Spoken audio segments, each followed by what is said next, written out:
you comfortable, and then people just say shit. So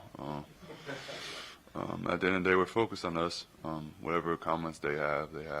But we're focused on our team. We're focused on just getting better every day and getting focused for the Sixers. Already some bulletin board material there for the Knicks from Philly's Paul Reed ahead of Game 1 of Knicks-Sixers Saturday, 6 p.m. at the Garden. I'm Ian Begley, SNY's NBA insider. You're here on the Putback, our show to talk Knicks, playoffs, NBA, and everything else. We got two great guests today. First of all, we got the Philadelphia Inquirer's Keith Pompey. Cover the Sixers for a long time. If you want to know about the Sixers, you talk to Keith, you read Keith. We have Brendan Brown, 3 decades in the NBA as a coach, as a scout, as a broadcaster.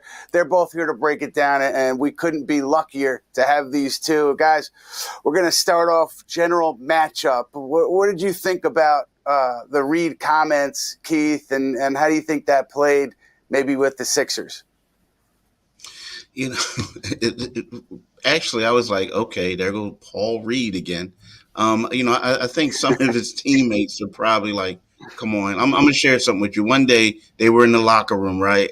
It was after Dallas, and I asked Paul a question, and then Kyle Lowry was like, yo, chill, man, chill. People use this stuff as bulletin board material. And Paul proceeds and goes, you know what? This is how I feel. And that's who he is. I think he doesn't mean anything by it. He just has the truth serum that backfires at times. Gotta respect that. Brendan, your experience, does this stuff actually become bulletin board material, or is it a little bit overblown? Well, I think the season series was a little fractured, and the Knicks really creamed them the first game at Philadelphia, one of the best Knicks games of the entire year. But then Embiid doesn't play the other 3. There's a terrible 79-73 game at the Garden. So I don't think there's a lot of fire in between these two teams with everybody there. People have been missing. In my experience, unless it's something seriously directed at an individual player, I don't think this is bulletin board material. I mean, these teams are in the playoffs. It's a good matchup. It's an excellent first-round matchup. And I just don't think that a comment by Reed like that is going to have a lot of an effect. Yeah, makes sense. That makes sense. Brendan, I want to start with you just getting into the series. What is your biggest challenge for this Knicks team going into the 7-game series against Philly? Well, I sat around all day Tuesday, Philly or Miami, and I changed my mind a lot. And what I came up with at the end was Philly's the more talented team than Miami, but there are holes that they bring to the game and they bring to the series that the Knicks can take advantage of. And I think the Knicks offense, in terms of having a lot of opportunities for offensive rebounds, the ability to get out on the break, the ability to score in the paint, and the ability to get to the free throw line, those 4 areas, Philadelphia is a little bit soft in some of those spots. So when you're looking for scoring outside of Brunson, and that happened in that game where the Knicks blew the Sixers out, a lot of different guys had big games. I think that could be very important here.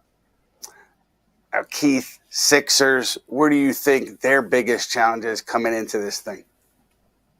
I think their biggest challenge is trying to stop Jalen Brunson. There was a couple games where they played him and they had bigger guys on him, and the Knicks were able to switch. And then next thing you know, he was getting them seeking out the matchups that he wanted to. So, like you said, like Brendan said, they were able to get shots. I think that, he's a guy, he's going to penetrate, he's going to look to score, but they're going to focus so heavily on him that they're going to leave other guys open. And if they knock down those shots, I think the Sixers could be, in trouble, at least for that one particular game. But he is the guy. Think about it.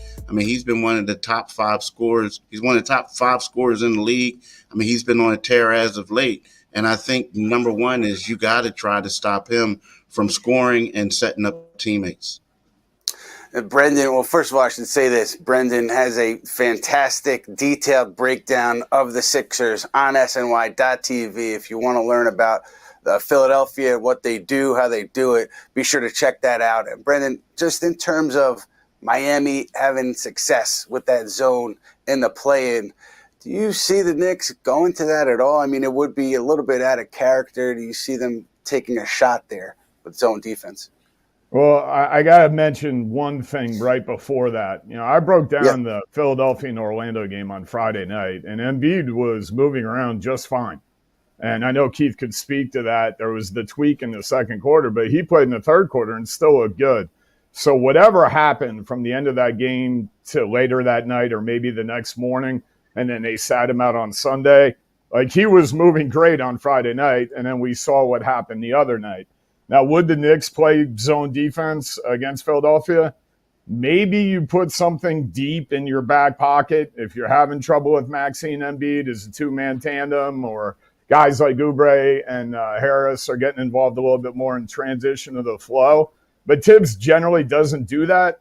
But then again, it's the playoffs. Like if you had to play that maybe with the second unit for 5 or 6 possessions and that kind of made the game go a little bit different, maybe you do have that in your back pocket. The Sixers ran 10 different patterns the other night against Miami, and only the last 1 or 2 were effective in any way, shape, or form.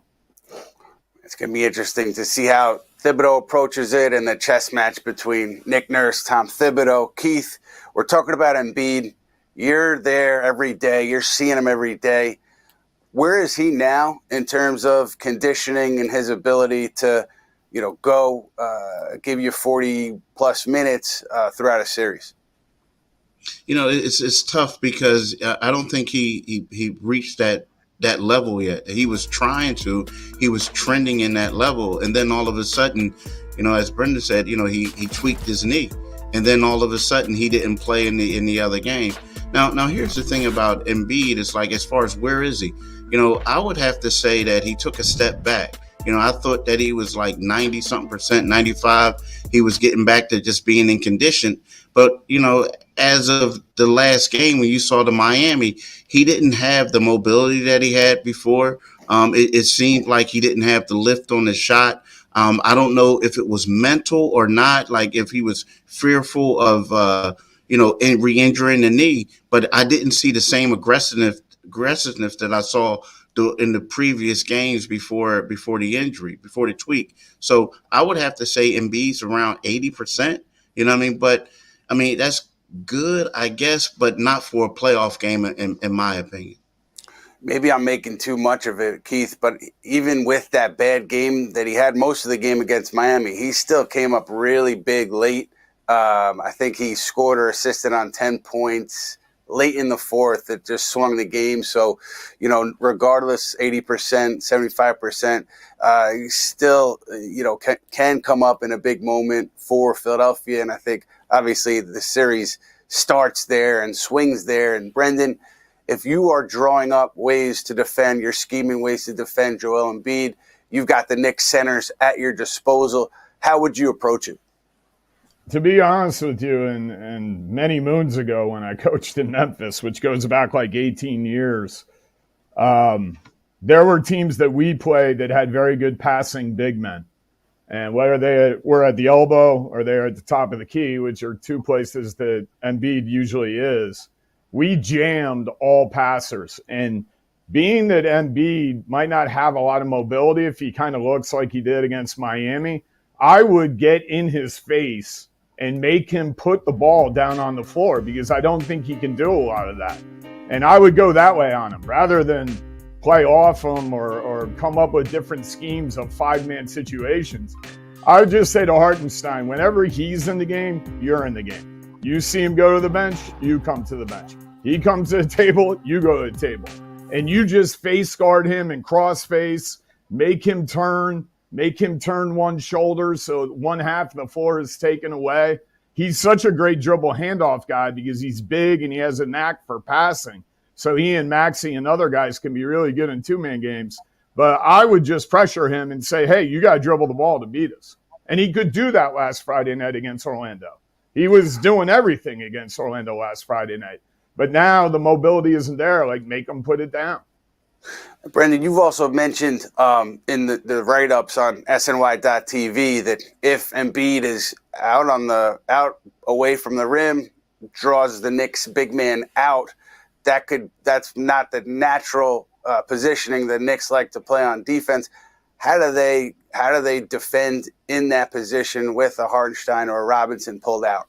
Well, you have two distinctive options. Number one, do what I just said. Because if you press up on him and you make all passes hard, and he might only have a pass to either wing, that's going to somewhat diffuse some of their offensive sets that they run. The other thing you can do is what the Knicks did to Sabonis the last two times they played Sacramento late in the season. And they played off him, and they gapped everything, and they went under everything. So that would be like DiVincenzo and Hart going under on some of their different perimeter guys. And then when the guy slid through the gap, then the big did have the ability to go and close back up again after the dribble handoff maybe didn't happen. So the Knicks have done a little bit of both, and Tom has done a lot of really good individual game plans, I'd say, since the All-Star break.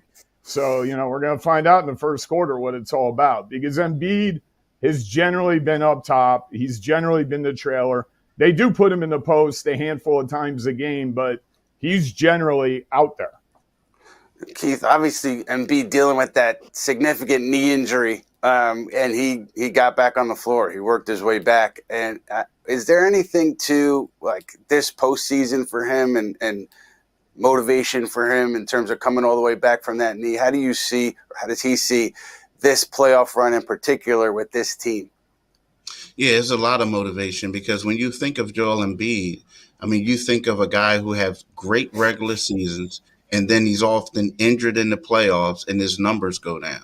And it's all about legacy, right? So if you're Joel, and unfortunately he tweaked his knee, but he wants to come back and he wants to play. He wants to show that he can be a reliable player in the postseason. And right now it's that's what it is. He also talks about, he wants to win a championship. He wants to do all this other stuff. But I think at the end of the day, he wants to shed that label of, yes, you're a great regular season player, but your numbers are on the decline in the postseason, and you're often injured in the postseason.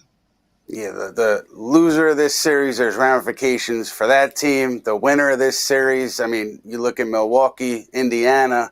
One thing with Giannis Antetokounmpo and the Bucks, there's been reporting that he's out for at least game one. I think, the Bucks are going to be conservative there on Giannis in terms of just the calf and not wanting to rush him back at all, because you put him in a position where he could potentially have a more serious calf injury, Achilles injury. So I think that's how the Bucks are looking at this thing with Giannis, just a conservative approach, not rushing him back. So you may, maybe Indiana gets through there. Maybe they would even with Giannis if Giannis was healthy, but maybe you're looking at a tough Indiana team if you get through this Knicks-Sixers series. But let's get back to the here and now. Jalen Brunson, Brendan Brown, you've watched all these games in detail, and you've seen how Philly has approached them in the past. You think they have some good matchups for Brunson. What do you see there in terms of the Sixers defending Jalen? The first thing to talk about is the Sixers' general defensive philosophy. You're talking about a team that is tied for number one in steals. They were sixth in blocks. It's very hard to be in the top 10 of those two categories without a lot of activity and a lot of activity in general on the perimeter. Now, if you go to the individual games in this 3-1 Knicks 1 series in the regular season, I think you can put too much stock into what happened down in Philadelphia when the Knicks blew them out. And I think you can put too much stock into the 79-73 game where Brunson went 6 for 22. But are there little bits and pieces of those games that make sense? Kelly Oubre is a pretty good matchup for Brunson. We've talked about it before on these podcasts. Just putting a bigger guy on Brunson does not mean the bigger guy is going to shut him down. That is not true. His footwork is excellent. He'll still figure out how to get high percentage shots. But Oubre is a little different because he's long. He's got quick feet, to shift around as Brunson shifts around. And then he's got a little bit of an edge to him. I wouldn't say it's like Dylan Brooks, like nasty edge, but Oubre does have an edge. So I think he would welcome the matchup. How much he can slow him down, I'm not sure. But he's a pretty good individual matchup, whereas many of the bad teams the Knicks played at the bottom of the East. They just didn't have schemes or matchups for Brunson, and he killed them. So, yeah, there are other people. Melton, Lowry. You could throw Maxey at him a little bit. You saw Batum at the end of the game against Miami covering Butler, covering Hero. So he's another potential guy. So then it comes down to Nick Nurse. Am I going to try to play Brunson straight up, or am I going to junk the game up?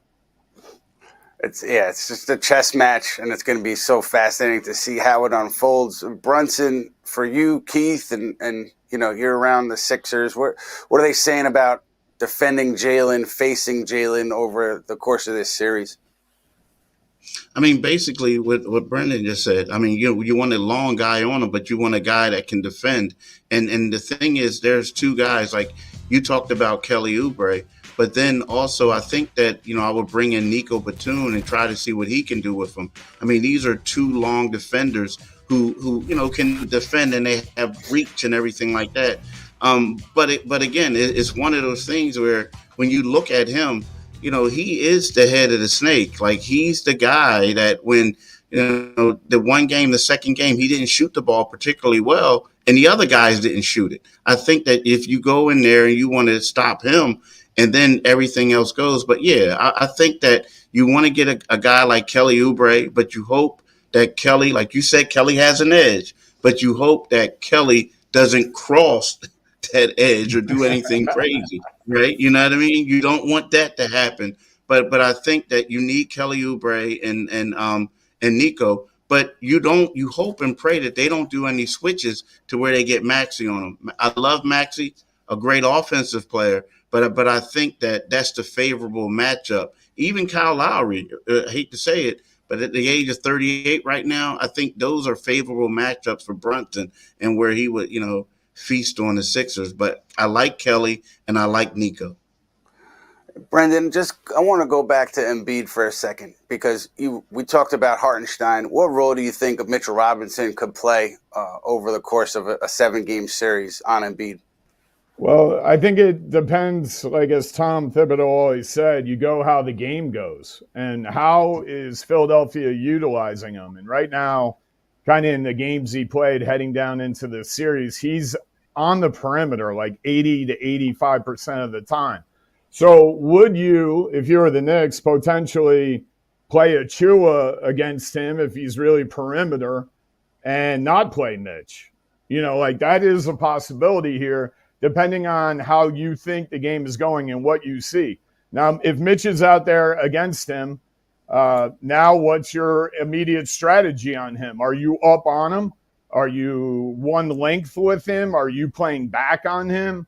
What are you doing? But what I would do is I would jam him and make him have to put the ball on the floor. Now, Mitch, we know since coming back, has just had some limited contributions here and there. In the big Milwaukee win, he did have a couple of big blocks in that run at the beginning of the fourth quarter. But you're constantly looking at Mitch and saying, how good a shape are you in? And maybe Achua could be the guy, because you want to play 94-foot offense and maybe outrun Embiid down the floor, and Achua would be better for that. So I think that's something that Tom and his staff will figure out as the games move along. Yeah, it's gonna be fun to see how it unfolds Saturday, game 1, obviously, and then how the series goes from there. But remember, guys, the Putback is also in podcast form now, so you can find us wherever you download your podcasts. Be sure to check us out there, or check us out on all of SNY's social media pages. Let's get to OG Anunoby, because he is one of the many potential swing players in this series. Now, I think with Nick Nurse, obviously, Keith, he knows Anunoby very well.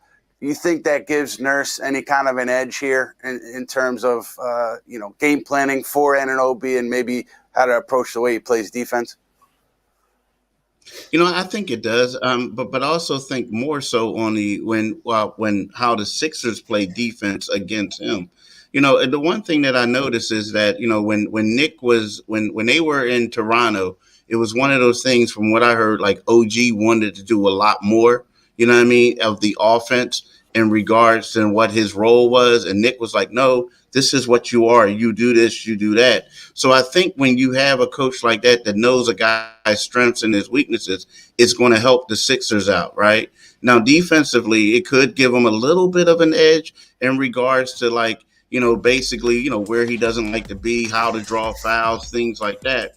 But, I also think that it also goes both ways, right? Because then a player often, you coach for this guy coached you, right? You felt like you were more of an offensive player than your role allowed you to be. And sometimes you go out there and you get motivated to try to show him that, hey, look, dude, you messed up. You should have given me the ball more than you did. So I think it goes both ways on that one, but at the same time, yeah, Nick is going to know how to defend him. But I also think that OG is going to be motivated to prove that he's a better offensive player than he was used in Toronto.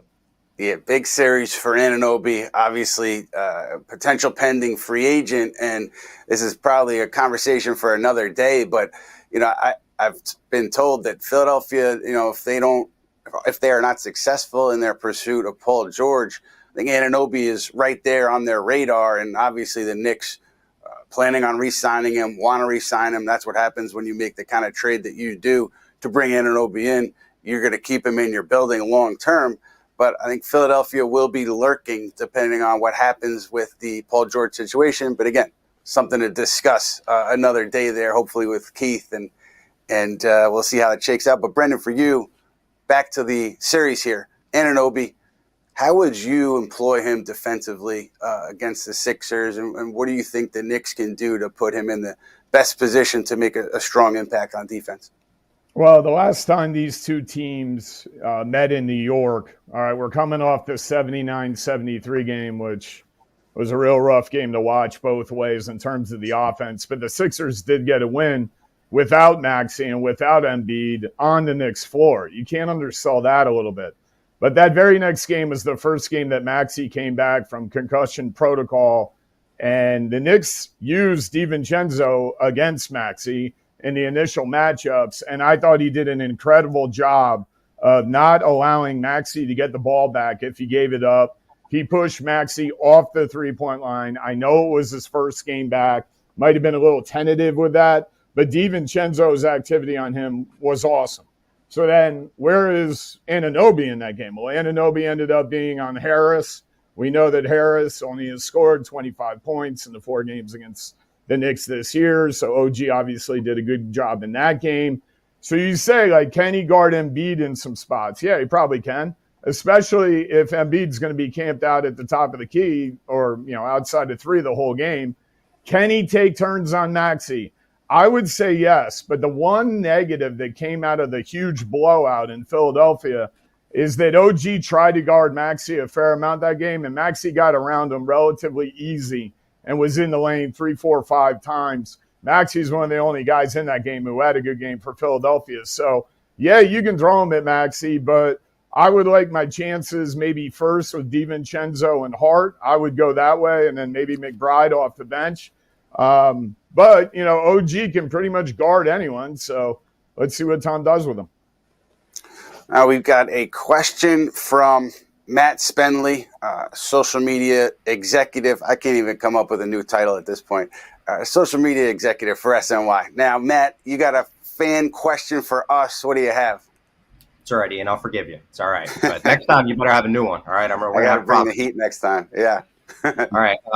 So Jace Roll is in YouTube, and we're also seeing questions from our guy, David Futternick, about the role players in the series, who we expect. I know, Brendan, you just kind of talked about it. So I want to talk about the Sixers side here. Keith, obviously, Nick Batum was huge for the Sixers in their win against the Heat. So who are the role players for Philly that you anticipate potentially swinging the series?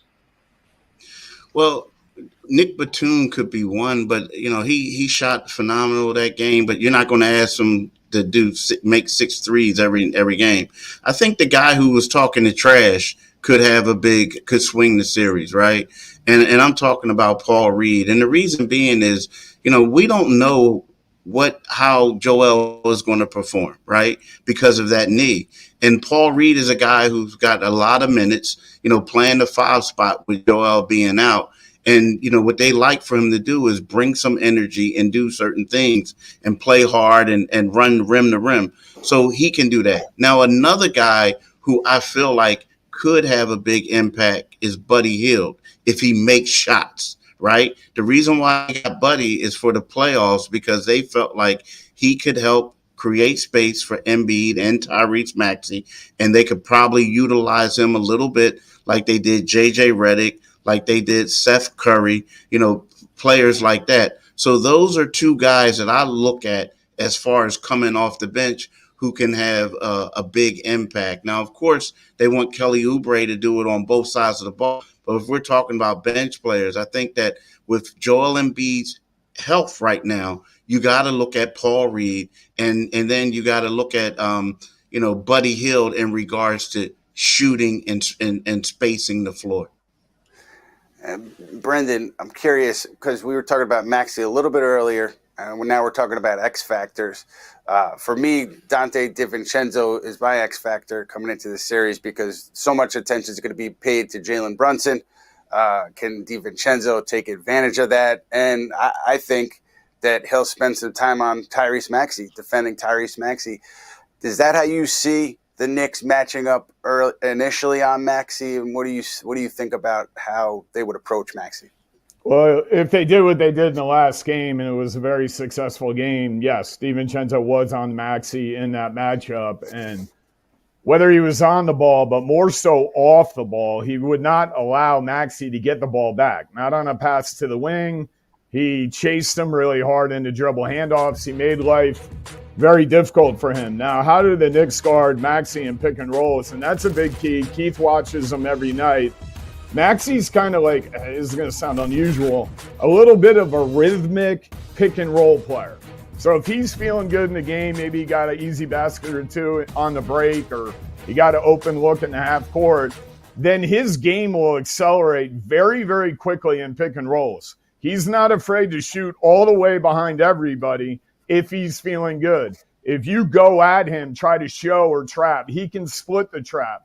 If you go under, he does different things he does, which are effective. But the best is he'll go screen, re-screen, and now you're dealing with him trying to turn the corner off the second screen.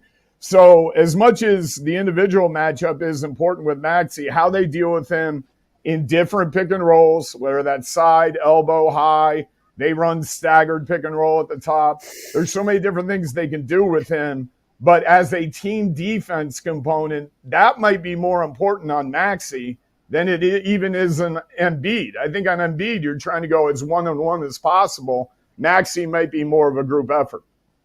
Yeah, I mean, and listen, you're listening to Brendan Brown break things down in great detail, and he's got also fantastic breakdown on SNY.com of the Sixers, so be sure to check that out. Right now, we go back to Matt Spenley, another fan question. What's up, fellas? I'm back. All right, so this one's on how the series will be officiated, because this was a bit of a discussion yesterday as Isaiah Hartenstein at practice. I'll read just a brief quote from him. He said about Joel Embiid, he's going to seek fouls, so that's the main thing. Through fouls, he'll get his little breaks, easy free throws. So the main focus is not letting it to the line. He's the MVP, so he's going to get some calls that maybe don't go in your favor. And he made a point to say it's smart for Embiid to do this, to potentially utilize this strategy. But Keith, watching the Sixers all year, Embiid, how he's officiated, how do you anticipate that going into this series potentially being a factor? I think it's going to be a huge factor. I mean, he is, and the guy is right. That's when Joel takes his break. I mean, he knows that. He admits that. Like, I get to the foul line, there's a little break. I get to shoot the foul shots. But yeah, I mean, I think that. I mean, let's face it. Joel, he does that move, and he gets to the foul line.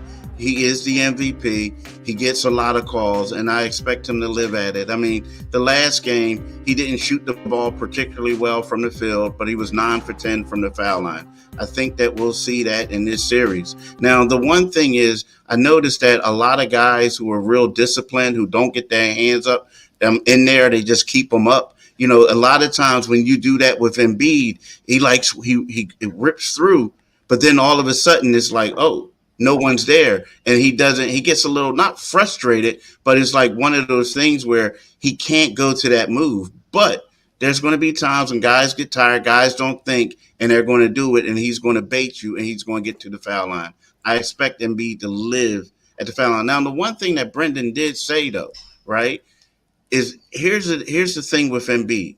If Embiid settles and wants to be at the three-point line and is trying to take these little set shots and all this other stuff, and he's not down like facing the basket, like, at the elbow or anywhere like that, I don't think he's going to get as many foul calls, right? He needs to be physical with it. He needs to be a little bit aggressive to do it. But if he's doing like these bailout shots, they won't get the call. I don't think he'll get as many calls as he would like to get.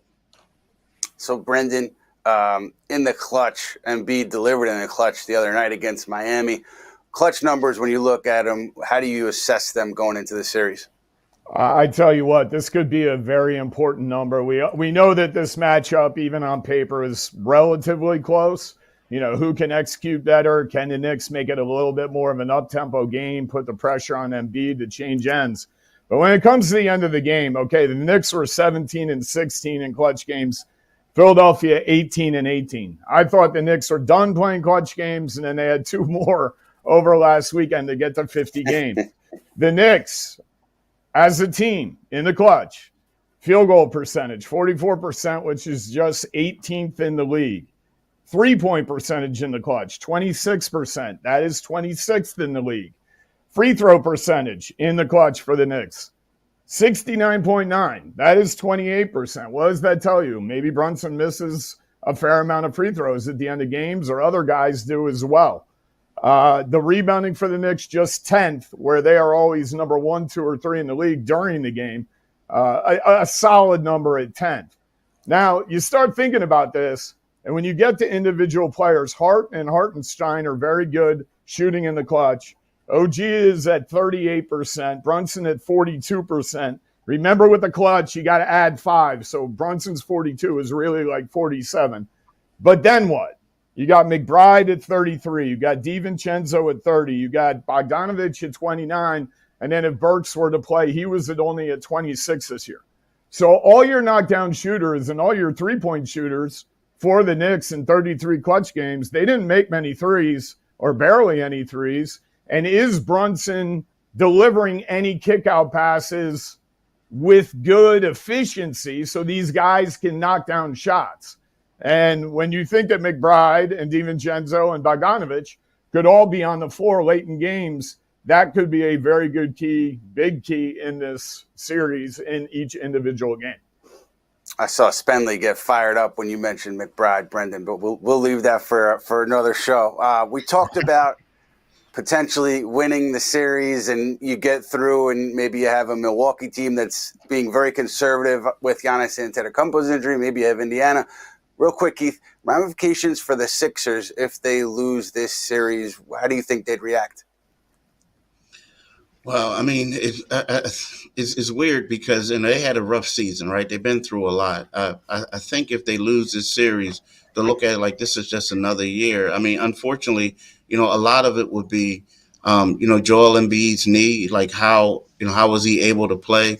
But then after that, I think that this is going to be the end of what we see. I think that, the Sixers this summer, they're going to be disappointed. But moving forward, I mean, the only two guys that will probably be on the team is going to be Maxey and Joel Embiid.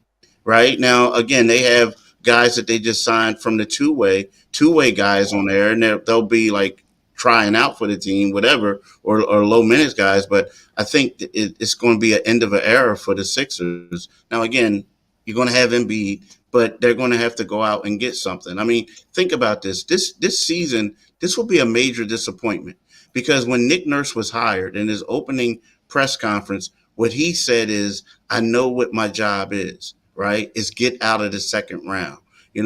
Everybody wants to win a championship, but we want to get to the Eastern Conference Finals. And no matter like what happened, at the end of the day, it's all about results. And if they lose to the Knicks in this series, it will be one of their worst, finishes, since the process, right? Since the process ended. So, I think that, they're going to have to go back in there and think about some things. We talked about Paul George.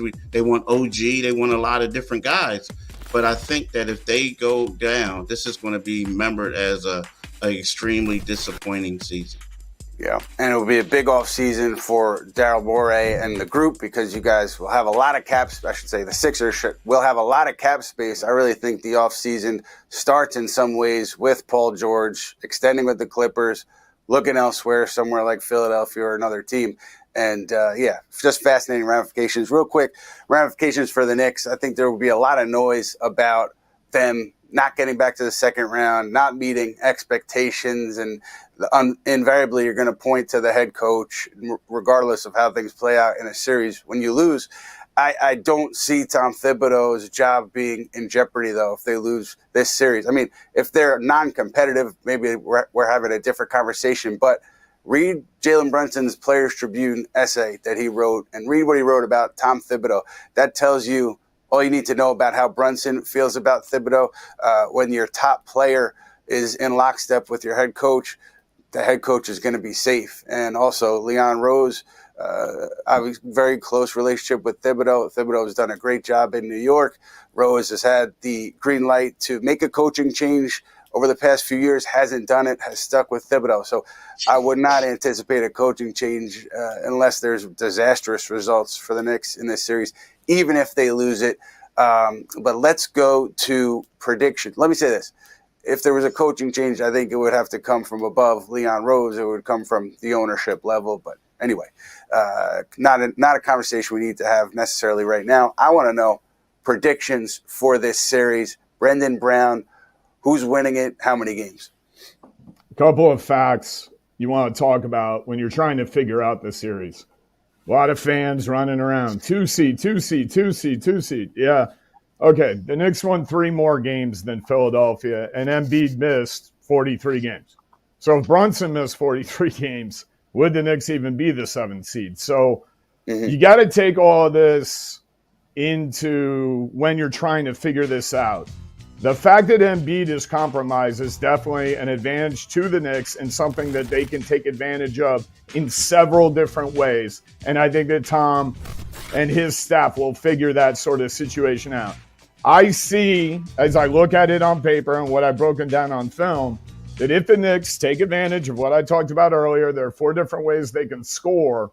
That will get them to 105 in most of these games. If the Knicks score 105 in the playoffs, I believe they're going to win pretty much every game in that manner.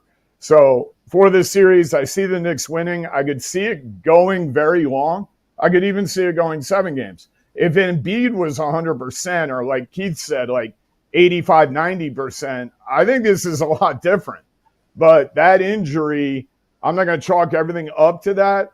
But the Knicks outside of Brunson, you still got to figure how you're getting to 105. If Brunson gets 30, how do you get the other 75 points? And DiVincenzo's not going to get 15 threes off. And then you're going to have some guys do some more scoring that they usually do. So it'll be very interesting. And I think it's going to be a great series. I think there could be a lot of theater involved. Keith, I know you have to go cover Sixers practice here momentarily. What is your prediction? Who's winning in how many games? I think it's going to be a long series, but I think, just by basing off of seeing Embiid play Wednesday night, I'm not optimistic for the 76ers because, the longer you play, more injury, you're going to have bit stress on that knee. I see the Knicks winning this in either 6 or 7 games, right? And if it comes down to a game 7, I just think that it's going to be tough for the Sixers to go into New York, go into the Garden and pull out a victory. Now, again, if Embiid was healthy, like I get it. I feel like the Sixers will have the upper hand.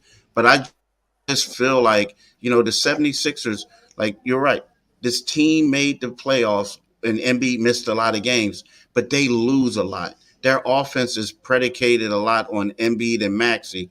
And when Embiid is not playing or if he's limited, teams guard Maxey differently in the fourth quarter. And I don't know, he can score a lot of points, but I don't know if in this setting, if Embiid is hampered, that Maxey is going to be able to get it done by himself. Yeah, I'm with both you guys. I think the Embiid health is a big factor. I think the Knicks in 7. That's where I'm going. We'll see how it starts to unfold. Saturday, 6 p.m., Madison Square Garden, Game 1. That'll do it for us here on the Putback. Brendan Brown, Keith Pompey, thank you so much for sharing your insight and your time. And we will be back on the Putback sometime after Game 2, I believe Wednesday. So keep an eye out for us there, and keep an eye on Honda Sports Night for your nightly Knicks coverage.